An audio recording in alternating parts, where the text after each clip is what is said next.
The next item on the show was something that came through on an email to me yesterday from David White, who has been on the show, was in the Heroes calendar last year. I can't remember which month he was, but David White has been threatened in a sense by the police with an interview for protesting. How are you doing, David? I'm just going to bring Marian in as well. I think that's Marian's iPad. Just check that's the right one. But how are you? While we wait for Marian Carty, who was also at this protest. Can you tell us a bit about what happened?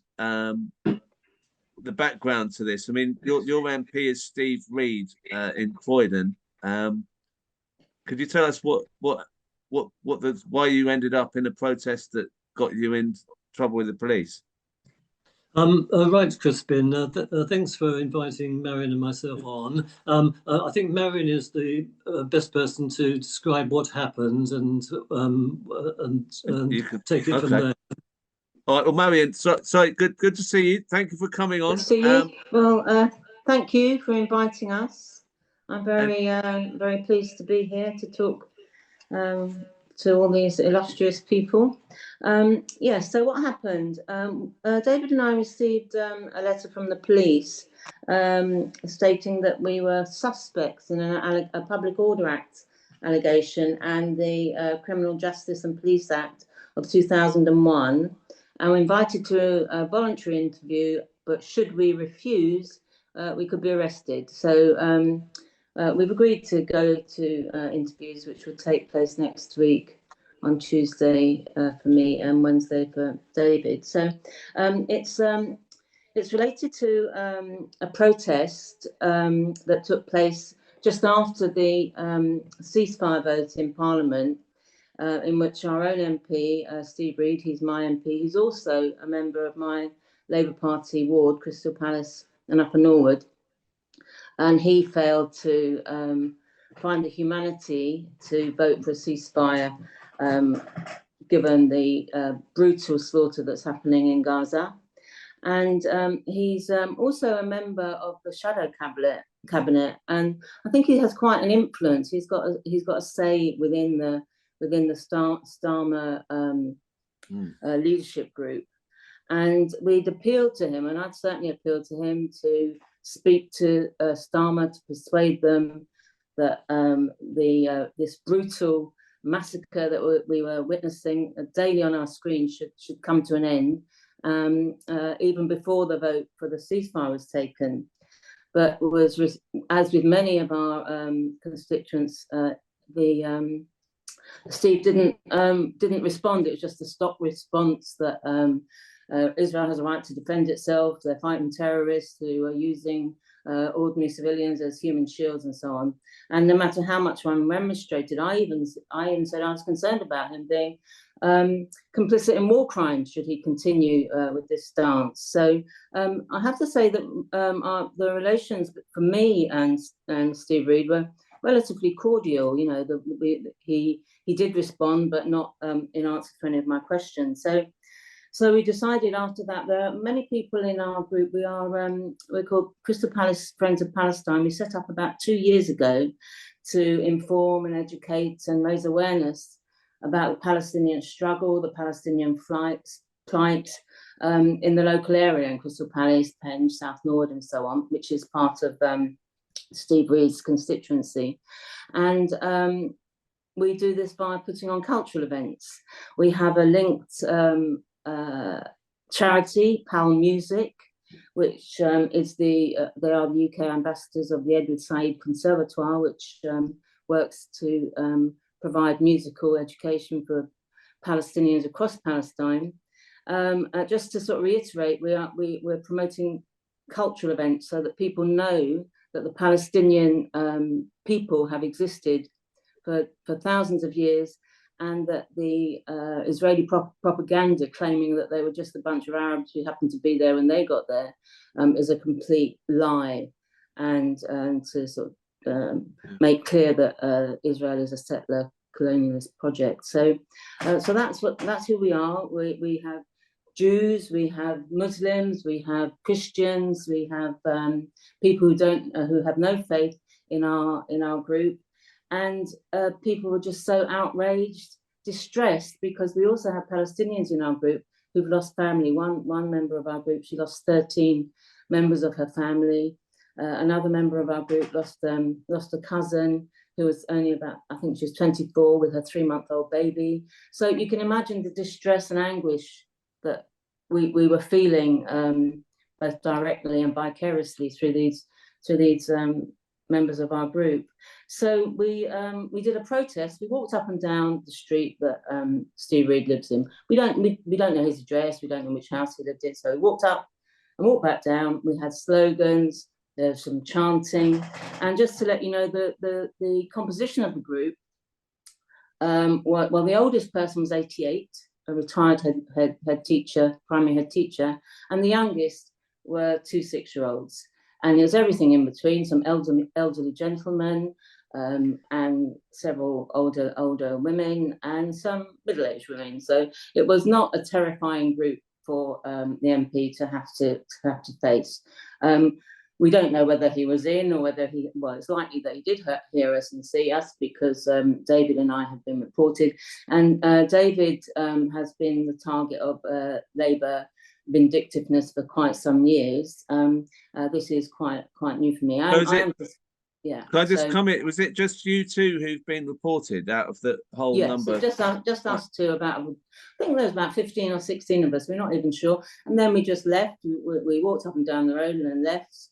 And there was no police called. We had a legal observer making a note. There was some interaction with some people in the street who were obviously surprised at 9 o'clock in the morning to have a protest march down their road. That's understandable.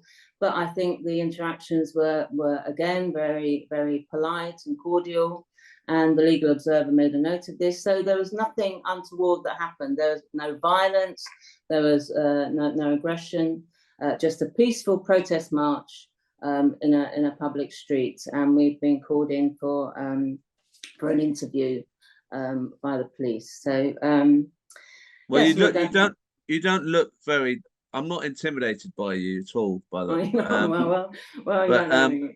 But I just think, David, do you have any idea who reported this to the police? You wouldn't know that. It's just they've given you this summons or whatever it is. Right. We don't know in detail. Usually, when people are called in for interview, and if they have legal representation, like Marian and I have, the police produce evidence before the interview so that you know what you're facing. But in this case, I understand they've refused to produce the evidence. I think we're wondering whether Steve Reed is behind this, because the only 2 people who've got the notices are Marian and myself. And I think we were the only 2 in the 15 or 16 people there who Steve Reed knew and would recognise. Right. And how has your relations been with Steve Reed? Marian was talking a bit about it before, just now.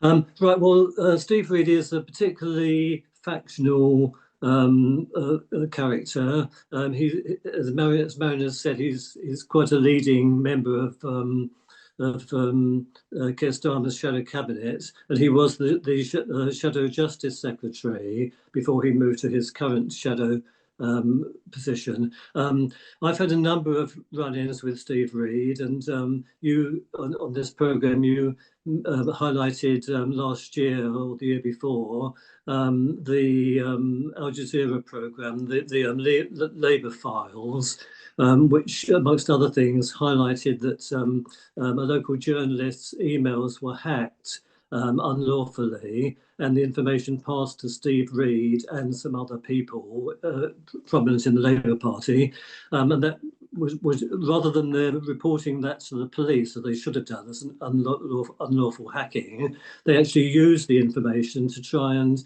get people expelled from the Labour Party, including myself. So there's a certain history there. but I think that the events that we've now been called for police interview follow on from that, and I think that we should call them out for what they are. They're an attempt to intimidate people from taking part in peaceful protest. If you like, I can say a word or two about how I think it links into the general authoritarianism and methods being used by the police and the government to restrict public protest. Yeah, please do. Right, yes, okay. Well, people listening to this will probably know of other cases where people have been arrested or threatened with arrest in connection with attending public protests. And we've recently had the Public Order Act 2023, which clamps down a lot on what people can do in terms of what most people would regard as peaceful protest. And there have been lots of cases. One of the most preeminent ones in this last week or so was Greta Thunberg's prosecution, and fortunately she was acquitted this week from the charge that she was involved in what the police said was an unlawful protest, but the judge threw out. Also, this last week, I understand a SOAS student, SOAS, the part of London University student, had his or her home raided and was detained for the best part of a day in respect of something they were alleged to have said a couple of months ago. So there's this whole pattern of the establishment trying to clamp down on democratic protest. There's also the threats to the big London Palestine marches. There've been, I think 8 of them, as you know, which you've covered very well, Crispin, on your show. And the police are getting more and more restrictive and saying that the organisers mustn't have such big marches, or that they mustn't go to particular areas. So all of this is a pattern. It's the Tory government, backed by Labour's shadow cabinet, restricting the rights of people to peaceful protest. And with the terrible things that are happening in Gaza from the Israeli aggression, we need to protest. We need to join people all around the world who are protesting about the terrible things that are happening there. And we must resist these attempts by the establishment to stop us doing that.